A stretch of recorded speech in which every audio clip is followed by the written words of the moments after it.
மக்களே பாருங்க, காலிஃப்ளவரை சூடு பண்ணி இந்த கிருமி நாசினிக்காக மஞ்சள் போட்டு வேக வச்சுருக்கோம்.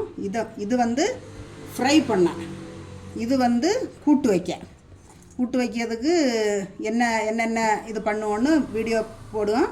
இது ஃப்ரை பண்ணுறதுக்கு பாருங்க, மிளகுத்தூள் ஒவ்வொருத்தரும் ஒவ்வொரு சைஸில் பண்ணுவாங்க.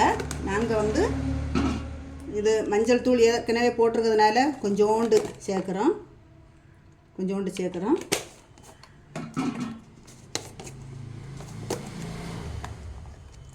ஒரு ஸ்பூன் கரம் மசாலா, ஒரு ஸ்பூனில் கொஞ்சம் கூட கரம் மசாலா, உப்பு, பொடி உப்பு சேர்த்து கொஞ்சோண்டு சோள மாவு, இத்தனோண்டு, நிறைய போடாண்டாம், கொஞ்சம் போட்டால் போதும்.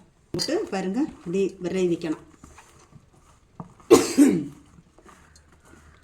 இது ஃப்ரை பண்ணுறதுக்காக ஃப்ரை பண்ணிவிட்டு காட்டுவோம். ஃப்ரை பண்ணுறதுக்கு வானலி அடுப்பில் வச்சு எண்ணெய் ஊற்றி எண்ணெய் சூடாவியாச்சு இதில் 2 கொத்து கதறப்பில் வைக்கிறோம்.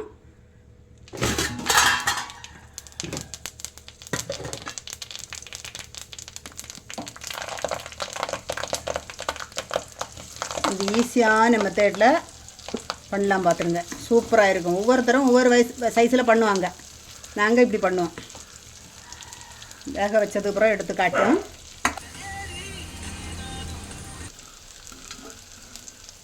பாருங்க, ஃப்ரை பண்ணி நான் எடுத்து வச்சுருக்கோம். சாப்பிட்றதுக்கு எப்படி இருக்குன்னு பார்த்து சொல்லட்டா? சாப்பிட்டு பார்த்துட்டு சூப்பராக அழகாக இது பார்த்துருங்க. இதுபோல் நீங்களும் ஈஸியான மெத்தடில் செய்து சாப்பிட்டு பார்த்துட்டு கமெண்ட் பாக்ஸில் சொல்லுங்கள் எப்படி இருக்குன்னு. அது பிடிச்சிருந்தால் லைக் பண்ணுங்கள், ஷேர் பண்ணுங்கள், சப்ஸ்கிரைப் பண்ணுங்கள். வணக்கம்.